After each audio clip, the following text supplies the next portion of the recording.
First of all, Kevin, thank you so much for taking the time to do this interview with us. I am extremely excited for many reasons, and this is a different kind of interview for me because usually I'm next to the artist or the person, but I really felt like today is solely about what God is doing through Selah Creek. And so, for people that don't know, if you gave me a small synopsis before we get into this, and I want to say that I'm going to say this on camera here first, that I feel bad in a way because the more I looked into the story and the history of what Selah Creek is, I quickly realized that a great representation of what God birthed in you guys is your wife, Ashley. And so although I feel like I'm like, man, she's not here, but we will interview her. But I want, for people that don't know, just a quick synopsis of what Selah Creek is exactly. Yeah. So Selah Creek is a residential home, a safe home for mamas, women experiencing an unplanned, unsupported pregnancy to come and focus on themselves, their future, and their baby. The reason why I brought Ashley up, Kevin, was because, wow, people are crazy. The reason why I brought Ashley up was because the more I read about her story and testimony, the quicker I realized that it was birthed from one of the darkest moments in her life, in a way. And so people that don't know, and you're gonna go do your research, or you can go to Selah Creek or do some homework on Selah Creek. Ashley talks about, and this is where I want to lead into this question.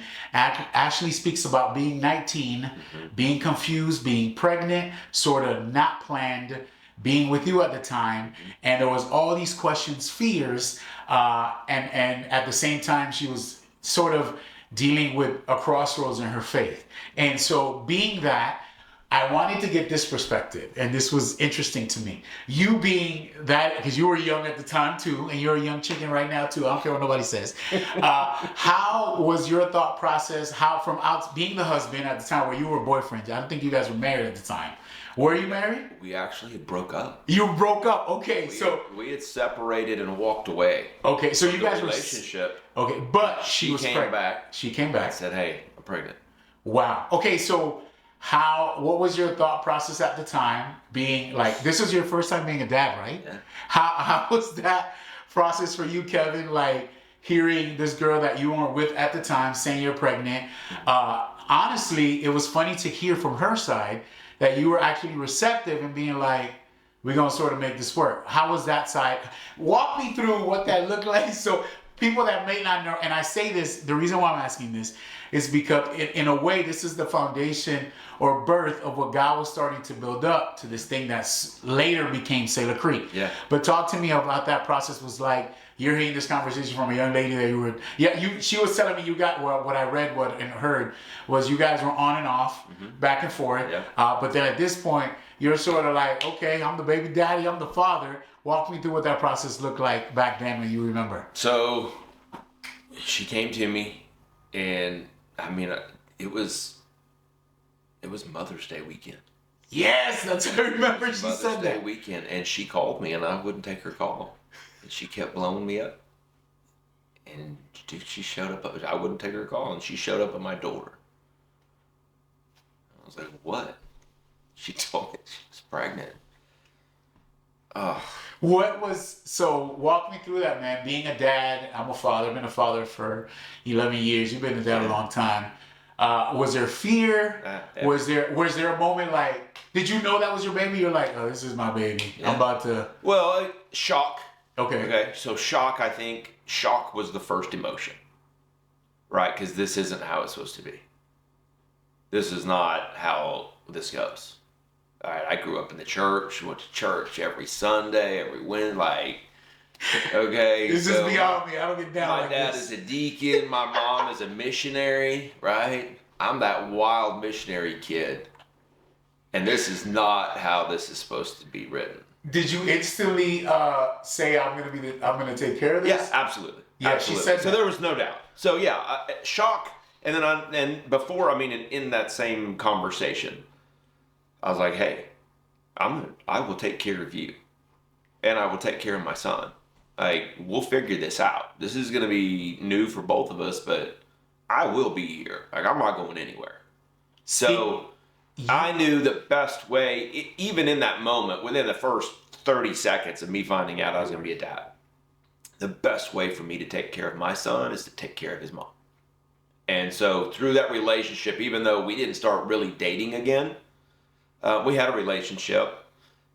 I was going to take care of her. I was going to be there for her. And again, she had that, although we weren't dating again. I tried to take the best care of her I could, and I knew that if I took care of her, I'd take care of my son would be good if she was good. So it was I was in, and I told her, hey, I'm in. I'm not going anywhere. I will make sure that you're good. I will make sure he's good. He has everything he needs. Yeah. And then we didn't start into dating again until my oldest son was 19 months old. Wow.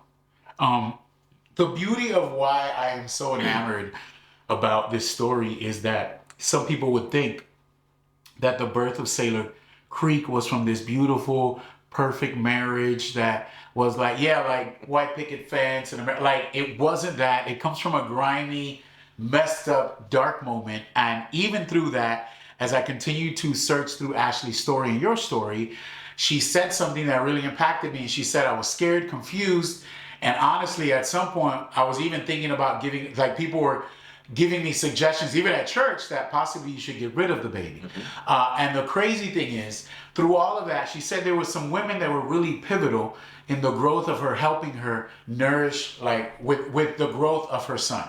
And she spoke about these women that sort of came alongside of her. I think it was her mom. There was a couple of key ladies that she spoke about that really were impactful. All of that led me to understand that at some point you guys started thinking about what it would look like, and I want people to understand or get this part of it, because you could read this on a website, but hearing it from your mouth, from the other side, because this is your wife and you together, the vision of where God started talking to you about possibly starting something called Selah Creek. Where was it from that experience, or was that one part of it where you guys both together felt passionate about what God had called you guys to do as far as like starting Selah Creek? Yeah, so I think that's where, again, Ashley had her mom and her sisters. And again, my family was there however we could, you know. So she had a community, she had family, she had support. When she was struggling, she had women around her. And it happened to be, and it was her mom and her sisters and her close friends. If she needed anything, we were there. So my mom has been there from day one. Hey, whatever we need to do to support Ashley, we'll support Ashley. My sisters have been there. So she had support from her family. She had support from my family. You know, although we weren't together, we were unified in Helping her raise. in helping support her through the pregnancy, and then being there after. That's where God, I think that's where God started working. And years later, after we got married, had 4 kids, amazing kids. Selah Creek, actually, the Lord put that on my heart. So I was invited to go to Missouri on a hunting trip, a bow hunting trip to Missouri in 2014. A friend of mine invited me up, and we went up to Missouri, and I climbed up in a tree with my bow in hand and said, Lord, I'm going to be sitting in a tree for a few days. You want to talk to me? I'm all ears. whatever, anything. And I sat in this tree overlooking, beautiful Missouri, never saw a deer for 4 days. Did not see a deer. I was not there to see a deer. I was not there to kill a deer. I was there because the Lord really wanted to put an impression on my heart. And I sat in that tree stand, and all I could think about was moms and babies. And I had no idea what I meant. And I thought something was wrong with me. And I was like, moms, why am I thinking about moms and babies? What does this mean? I thought, I'm like, I'm not a pervert. Why am I thinking about moms and babies? Like, it really bothered me. Like, it was this hard, loud impression. And that's all I could think about for 4 days sitting in a tree. And I just kind of wrestled with, Lord, what is wrong with me? I didn't know what it meant. Came home, didn't kill a deer. Came home, and it was a couple of weeks later. I was driving to work one morning, and just as plain as me and you sitting here talking, I was driving to work. I could tell you where I was. I could tell you everything about that moment. And in that moment, loud and clear in my truck, I heard the Lord say, you're going to open up a home for moms and babies. And it all made sense. Like, I can't describe it, but that split second, like, I want you to open a home for moms and babies. And I was like, that's what it was. And this light, like, and I was excited. Like, I just heard the Lord, and it was loud and clear in that moment. And I called my wife, and she may have talked about this. And I was like, I was excited, man. When I get home tonight, we got to talk. We need to talk when the kids go to bed. Of course, we had 4 kids, all under 10 at this age. So 10, 6, 2, and 1. I mean, pretty busy life. And I was like, hey, when the kids go to bed, we need to talk. I need to tell you something. Like, we need to sit down and talk. She's like, are you cheating on me? What? What are you talking about? And I was like, what are you talking about? I've never given you a reason to even think that. She's like, you've never called me and asked to talk to me either like this. So anyway. It gotta be deep. Yeah, we didn't. Anyway, so that night I came home and she's like, what is it? And I was like, we'll talk about it. We'll talk about it when the kids are asleep. Wow. She's cooking dinner. She's like, what is it? And I was like, we'll talk about it. So we sat down and we get the kids to sleep. We sit down on the floor in our house, and I was like, the Lord wants us to open up a home for moms and babies. She's like, what? No, there's no way. Have fun. You're crazy. She thought I was crazy and told me, have fun. So that was the conversation. She's like, yeah, you're crazy. I don't want any part of that. I got 4 kids in this house I'm trying to take care of. You go have fun. It seems like now, after a couple, you guys have existed for quite a long time now. How many years has it been? It's 11 years.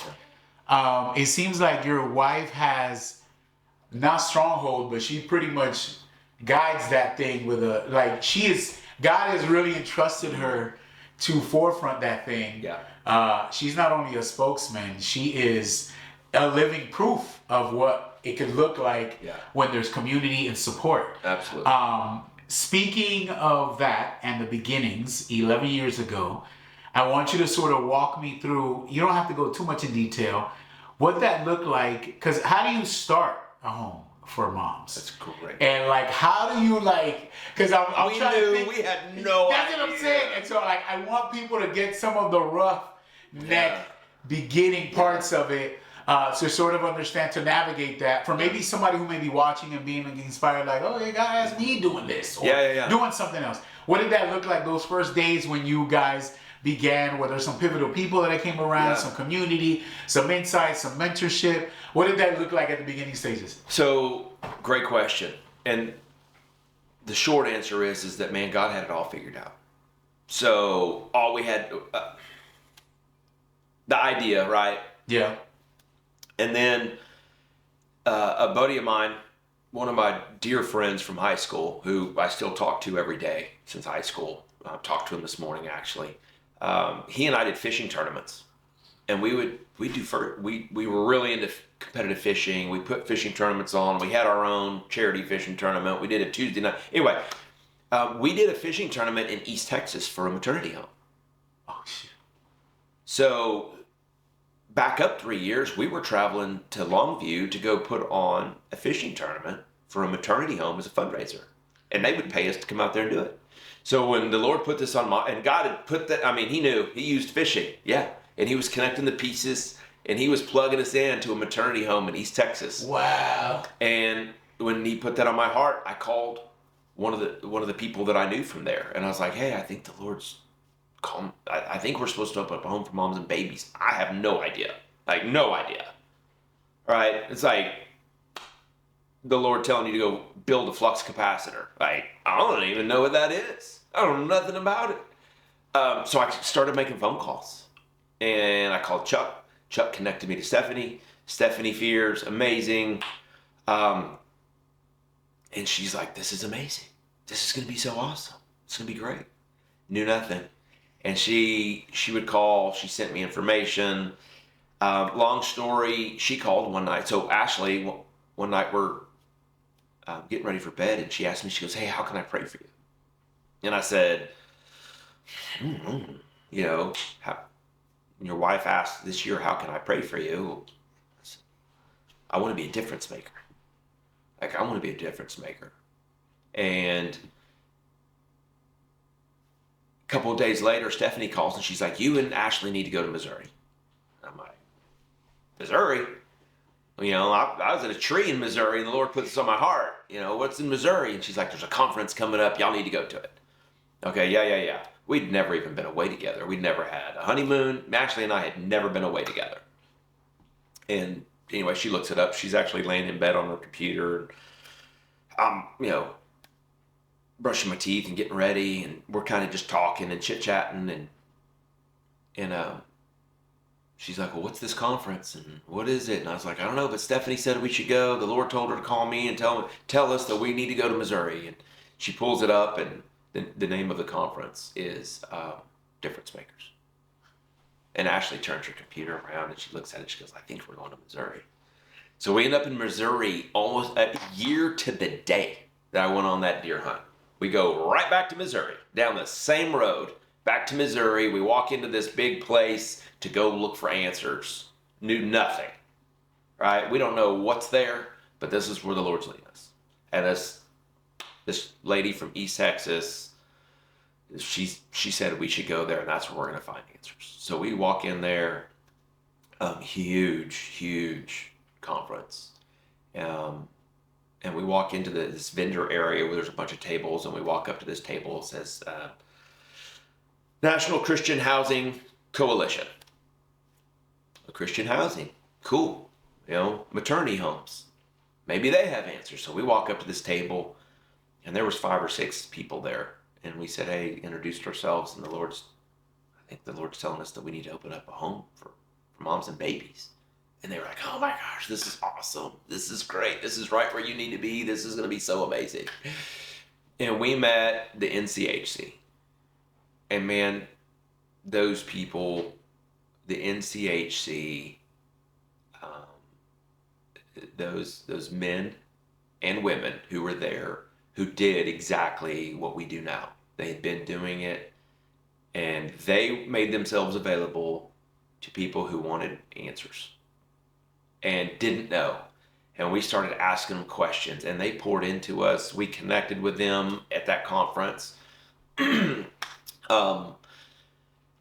mentored my wife. They mentored Ashley and myself. They have supported us since that day. They have cried with us. They have been in our home. They have called, shown up, flown here, got in the car and drove here, trained our board, our staff, our executive. Ashley, I mean, I can't tell you, but those people at that table are some of our dearest friends to this day, and have walked with us through this and poured into us and poured into staff at Selah Creek and mothers at Selah Creek. And I mean, my wife is with some of them today.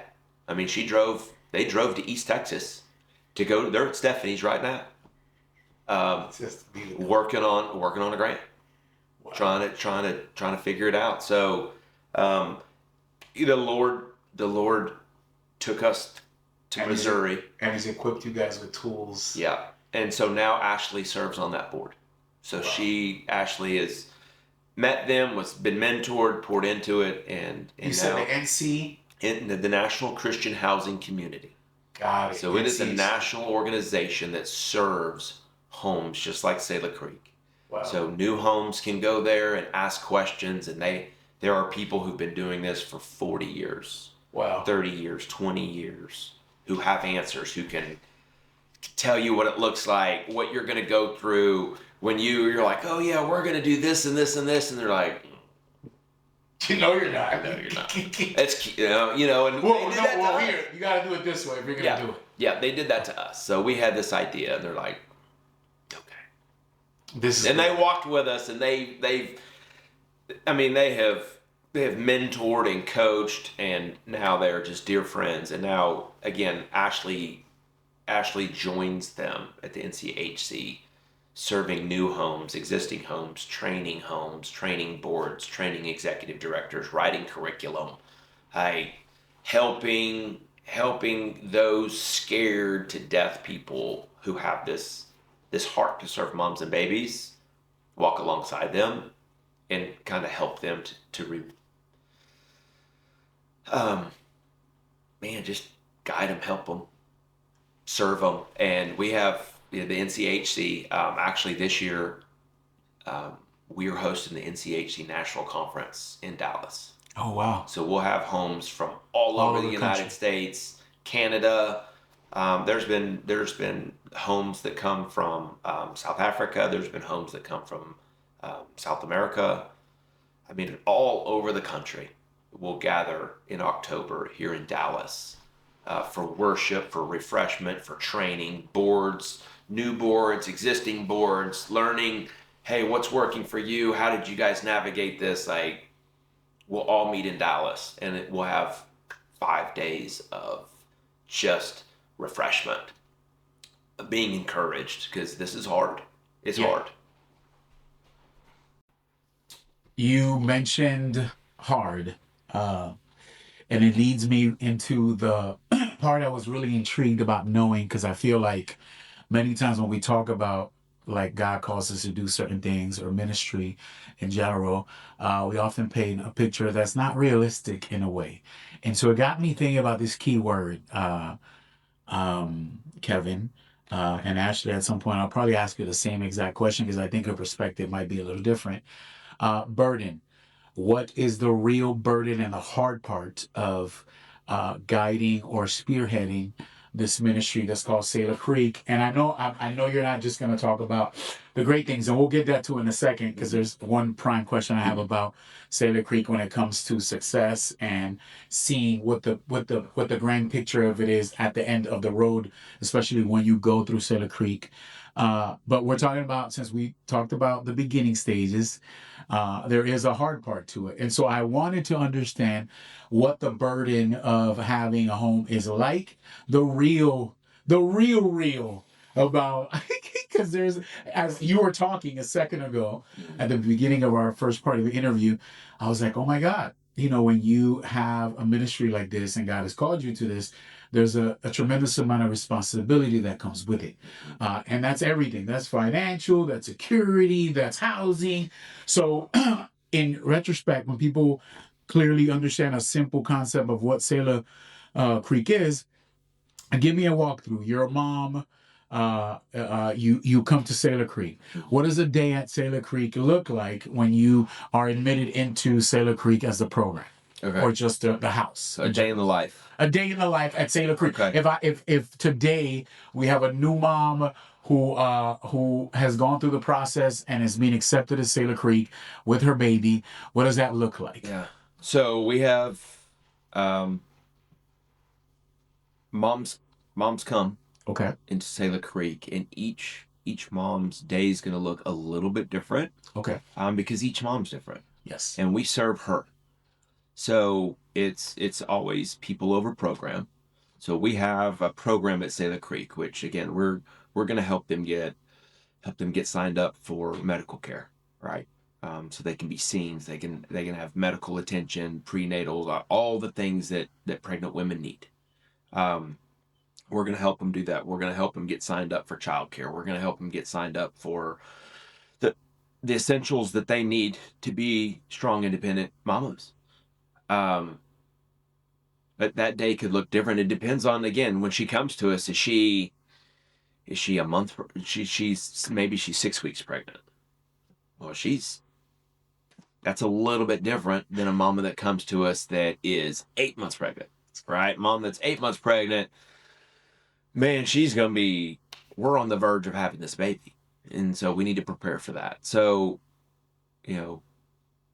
moms, the program is going to look different for each mom. And again, we have an absolutely amazing and incredible program director. And she sits down with these moms and she listens to them and she hears their stories. And she encourages them to dream. And we get to really push them and encourage them to stop for a minute and dream.